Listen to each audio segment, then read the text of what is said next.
The Dow Jones Industrial Average topped 10,000 Wednesday for the first time in a year as JPMorgan Chase reported massive profits in the third quarter.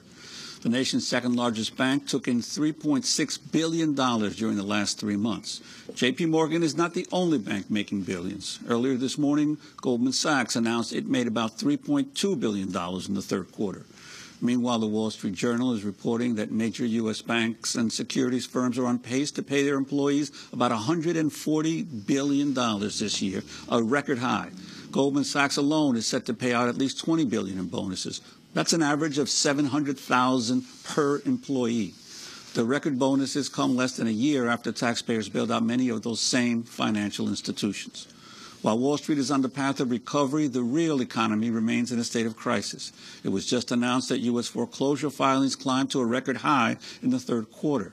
Nearly 940,000 homes received a default notice or were repossessed by banks. That's a 23% increase from a year earlier. Meanwhile, economists project the national unemployment rate will soon top 10%. On Capitol Hill, lawmakers have been slow to implement any meaningful reform to help protect consumers and to curb what's been described as Wall Street's casino. On Wednesday, the House Financial Services Committee began marking up a bill that would create a Consumer Financial Protection Agency and introduce the first regulation of the exotic financial instruments known as derivatives. The finance and business communities have been lobbying against both reform measures. To talk more about this, we're joined by former bank regulator William Black. You might recognize him from Michael Moore's film Capitalism, A Love Story. During the 1980s, Black helped expose the savings and loans scandal. He now teaches at the University of Missouri, Kansas City, and is the author of the book, The Best Way to Rob a Bank is to Own One, How Corporate Executives and Politicians Looted the S&L Industry. Bill Black, welcome to Democracy Now! Your comment on just the latest figures. Dow Jones tops 10,000, Wall Street reports massive profits, executives receive record bonuses, and foreclosures also at a record high. It's one of the proofs that the real economy and the finance world have been completely unhinged. Finance is supposed to exist for only one purpose, to make the real economy work better. But now the finance simply works for finance, and in particular for the elites within finance. And they harm the real economy on a regular basis, and periodically they come close to destroying the real economy. And William Black, where is the outrage? It seems to me at this stage, as the foreclosures continue to escalate in numbers, and yet we're seeing these enormous profits less than a year after the financial crisis, there doesn't seem to be the kind of outrage even in Congress that there was 6 months or 8 months ago. There's no palpable outrage, certainly not in Congress. The reform efforts on derivatives, for example, are a scandal. They exempt virtually all of the problem derivatives, and they're designed to exempt it. And that's the bill is introduced. And, of course, it's likely to get worse with additional lobbying from the special interests.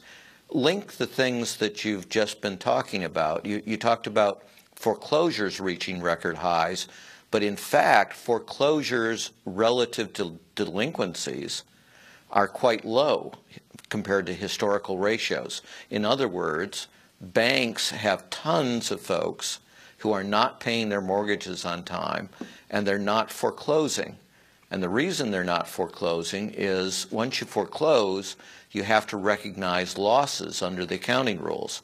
And the banks gimmicked the accounting rules. They put pressure on Congress, and Congress put pressure on the accounting profession to gimmick the accounting rules now about a year ago. Now these bonuses, of course, are paid compared to alleged profits. What happens if you understate your losses dramatically? You report much higher profits and much higher bonuses. So this is a web of fraud in which they are getting as much as they can before the place goes to hell in a handbasket again. William Black, talk about Timothy Geithner, talk about Lawrence Summers, talk about Obama's inner circle and what they have to gain from this. Well, I mean, Summers, for example, you talked about Geithner's aides and how much money they had made. And, of course, it's absurdly large, and they're making it typically for not doing much of anything. But they're taking their cue from Summers, who got $5 million roughly for working 1 day a week in areas he had no expertise. So, you know, once you leave the federal service, then these interests that you were very helpful to find a way to make you spectacularly rich. And they know that that's what's coming in their future.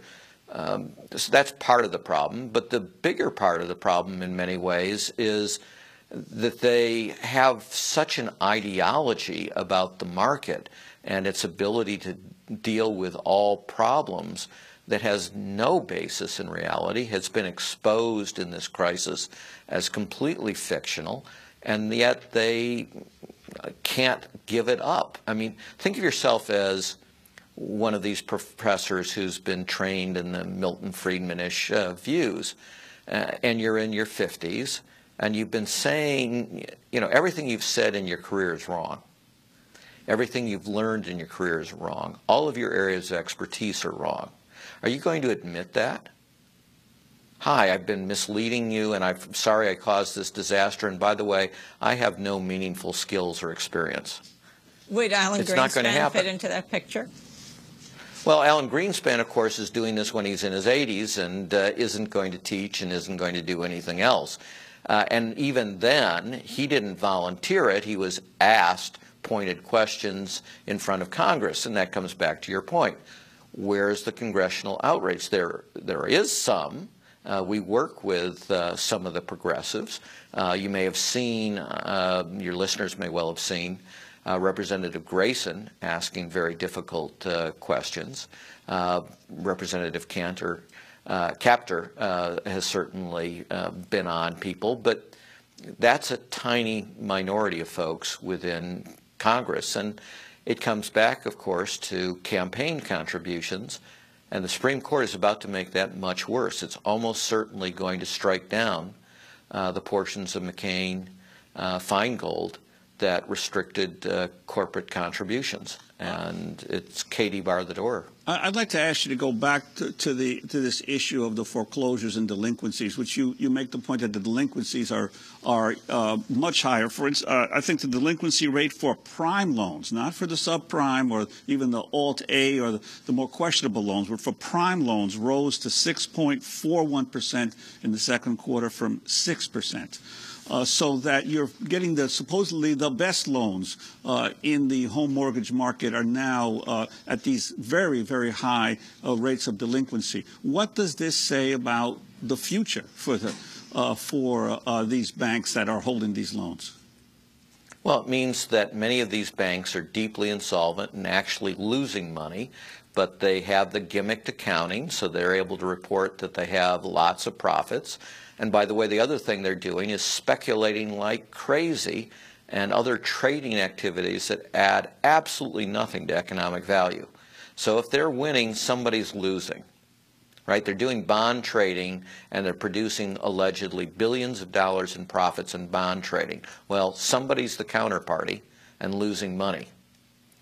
And so there's going to be other bad news outside the financial sector. And again, remember, financial sector exists supposedly for one purpose, to help the real economy, and it's taking billions out of the real economy in trading profits.